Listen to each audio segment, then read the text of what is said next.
કોઈપણ રાષ્ટ્રની પ્રગતિનું સાચું માપ શું હોઈ શકે? શું એ ફક્ત ઊંચી ઇમારતો અને મોટા ઉદ્યોગો છે? ના, સાચું માપ છે એના નાગરિકોનું કલ્યાણ. અને એ કલ્યાણનો આધાર છે સચોટ માહિતી. નમસ્કાર. ગુજરાત સરકાર દ્વારા આ માહિતી જનહિતમાં જારી કરવામાં આવી છે. આજે આપણે સૌ ભારતના ભવિષ્યનો પાયો નાખનાર એક અત્યંત મહત્વપૂર્ણ રાષ્ટ્રીય અભિયાન એટલે કે વસ્તી ગણતરી વિશે વિગતવાર વાત કરીશું. આવનારી વસ્તી ગણતરી એ ફક્ત આંકડાઓ એકઠા કરવાની પરંપરાગત પ્રક્રિયા નથી. આ તો ડિજિટલ ભારતના સ્વપ્નને સાકાર કરવાની દિશામાં એક ઐતિહાસિક અને નવી શરૂઆત છે. આપને જણાવી દઉં કે આઝાદી પછીની આ 8મી વસ્તી ગણતરી છે. અત્યાર સુધી આપણા દેશનું તમામ આયોજન, બજેટ અને જે કલ્યાણકારી યોજનાઓ બને છે તે 2011ના આંકડાઓ પર આધારિત હતું. હવે વિચારો, નવી શાળાઓ ક્યાં બનશે, હોસ્પિટલોની જરૂર ક્યાં છે, આ બધું જૂના ડેટા પરથી નક્કી થતું હતું. હવે આ નવી ગણતરીના સચોટ આંકડા દેશના વિકાસને એક નવી અને સાચી દિશા આપશે. તો સવાલ એ થાય કે આ વખતની વસ્તી ગણતરીમાં નવું શું છે? ચાલો આ ડિજિટલ વસ્તી ગણતરીની કેટલીક મુખ્ય વિશેષતાઓ પર એક નજર કરીએ. સૌથી મોટી અને મહત્વની વાત, આ ભારતની પહેલી સંપૂર્ણપણે ડિજિટલ વસ્તી ગણતરી હશે. આનો અર્થ એ છે કે હવે કાગળનો ઉપયોગ નહીં થાય. ગણતરી કરનારા અધિકારીઓ સ્માર્ટફોન અને મોબાઈલ એપનો ઉપયોગ કરીને સીધી જ માહિતી એકત્રિત કરશે, જેનાથી કામ ઝડપી અને એકદમ ચોકસાઈપૂર્વક થશે. આઝાદી પછી ઇતિહાસમાં પહેલીવાર જાતિ આધારિત ડેટા પણ એકત્રિત કરવામાં આવશે. સામાજિક નીતિઓ ઘડવા અને કલ્યાણકારી યોજનાઓને યોગ્ય લાભાર્થીઓ સુધી પહોંચાડવા માટે આ માહિતી ખૂબ જ મહત્વપૂર્ણ સાબિત થશે.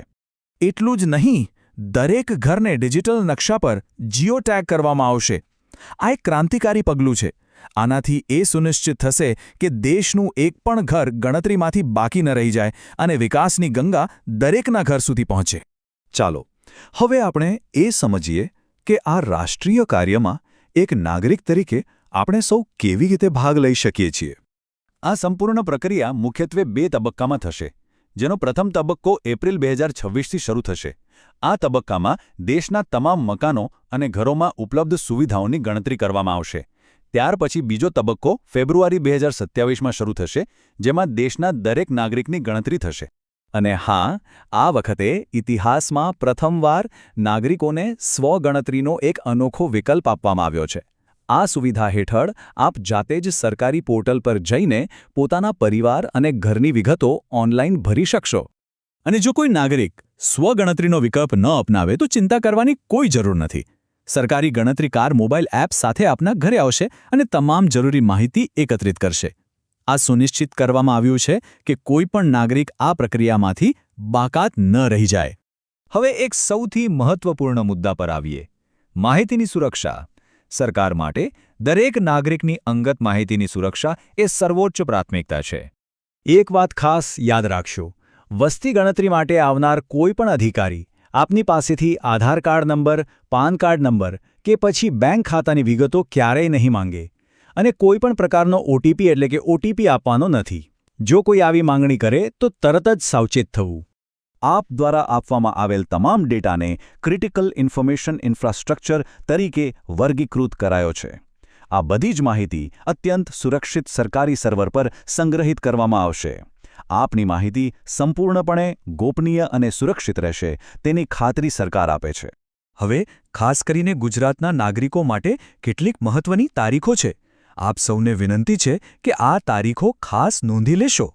ગુજરાત રાજ્યમાં ઓનલાઈન સ્વગણતરી માટેનો સમયગાળો 5 એપ્રિલથી 19 એપ્રિલ 2026 સુધીનો રહેશે અને ત્યારબાદ 20 એપ્રિલથી 19 મે 2026 દરમિયાન સરકારી અધિકારીઓ દ્વારા ઘરે ઘરે આવીને ઘરયાદી અને મકાન ગણતરીની કામગીરી કરવામાં આવશે. એક વાત સમજીએ, વસ્તી ગણતરી એ માત્ર સરકારી આંકડા મેળવવાની પ્રક્રિયા નથી, પરંતુ તે રાષ્ટ્ર નિર્માણમાં પ્રત્યેક નાગરિકનું એક અમૂલ્ય યોગદાન છે. યાદ રાખો, આપ દ્વારા આપવામાં આવેલી એક સાચી માહિતી સરકારને વધુ સારી યોજનાઓ બનાવવામાં અને વિકાસને છેવાડાના માનવી સુધી પહોંચાડવામાં મદદરૂપ થાય છે. માટે ચાલો આપણે સૌ આ રાષ્ટ્રીય કાર્યમાં સંપૂર્ણ સહયોગ આપીને એક સશક્ત રાષ્ટ્રના નિર્માણમાં ભાગીદાર બનીએ. તો ચાલો આપણે સૌ સાથે મળીને આ રાષ્ટ્રીય અભિયાન વિશે જાગૃતિ ફેલાવીએ અને તેને સંપૂર્ણપણે સફળ બનાવીએ. મારી આપ સૌને વિનંતી છે કે આ અત્યંત મહત્વપૂર્ણ માહિતી વધુમાં વધુ લોકો સુધી પહોંચાડશો. જય હિન્દ.